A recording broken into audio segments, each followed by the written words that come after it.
Thank you so much for sharing, and I think you've given us a lot of food for thought. I know that myself, I am personally reflecting on what is my role in helping our brothers and sisters broadly. What does that look like? With BPIA, this is the first year in our 35 years of history that we have expanded our advisory board to include individuals across the African continent and Caribbean. And so specifically, we'd like to give a public acknowledgement to one of our newest corporate council members, Mr. Akol, who is from South Sudan, and embrace that connection and relationship. And so with that, I would like to recognize a few folks who are here this evening. For those who are on, I know that I see a few faces from the congressional staffers who are here today, who are working on the portfolios, supporting the South Sudanese and U.S. Relationship in that way. If you'd like to stand to be recognized, could you please do so at this time and wave? Thank you. Thank you. I see some waves in the back. Hello, thank you. We're busy working, trying to get here. And then for any BPIA board member or advisory member, can you please stand and wave to be acknowledged at this time? Thank you.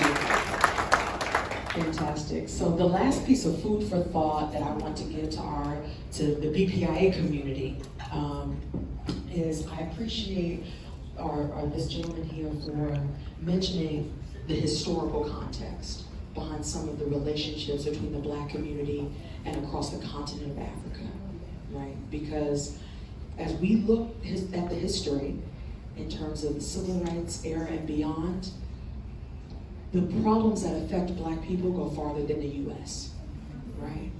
And as a Black person, as an African American person, I have to ask myself, what role do I play in the growth and the empowerment of our people around the world?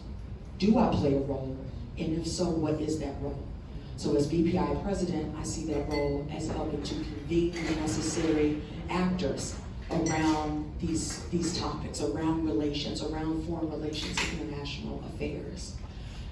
When I think about what was the nation like when the U.S. started?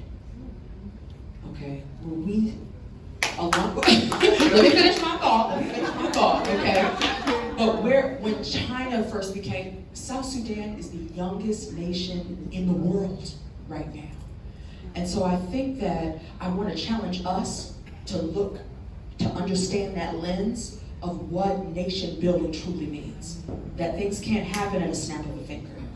And so there are individuals here who represent a wide variety of industry, of communities, and I want you to ask yourself that question. What role do I play in this? Whether I am the South Sudan desk officer of the State Department, whether I'm on the Hill and supporting the appropriations, whether I'm in the private sector, how can I support the relations between these two countries? And because you're a part of the BPI community, you have a level of interest in foreign affairs at large. And I want to remind us, and this will be my final point, is that relations and diplomacy are not just at the government level. It's at the people-to-people level.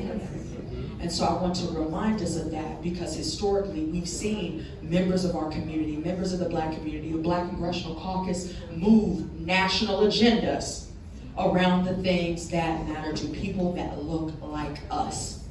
So I want us to really resonate in that because I genuinely believe I would not be putting this much effort, time, and resource into something that I don't believe deep in my spirit that we are capable to do.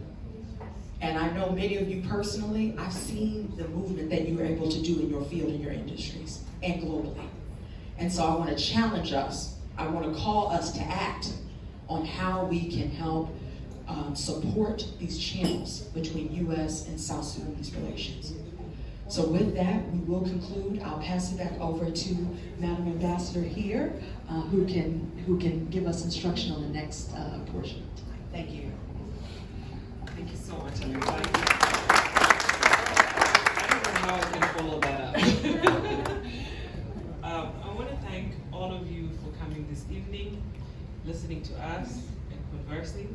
I believe this is an invitation to have another one, hopefully in the near future and not too far off.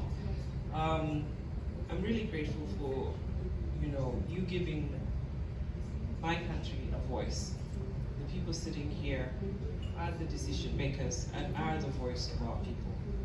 And what they're telling you is a cry for help. We have a lot to offer, and I think we also should be given the chance to explain ourselves, because you can't expect an infant who was born yesterday to just get up and walk and behave like an adult.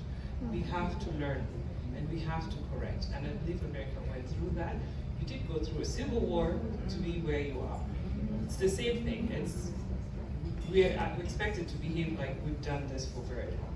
So all I'm saying is that we need to be given more grace, more understanding, and most importantly, help. So I'll leave my comments at that, and I'll say, please hang around. There's drinks, there's food, please interact. If you have any more questions, you can ask the panelists here. And there are more government officials here. We have one of our parliamentarians here, so I want to recognize him as well, Mr. Rishi. So, there are two. Oh yes, I did see you. I'm sorry, I apologize. Yes. Thank you. So please feel free to ask the questions that you haven't asked to the panelists on a one-on-one, and enjoy yourselves. And thank you so much once again. And we will have a small photo opportunity. So I'm going to give us some instructions for a few photo opportunities. So first we'd like to do a delegation photo with you all's full delegation, and then for any BPIA members or invited guests, if you'd like to join for a group photo following the delegation photo, you're welcome to. So we will now transition to that. Please continue to help yourself to beverages as well as the refreshments. Thank you, everyone.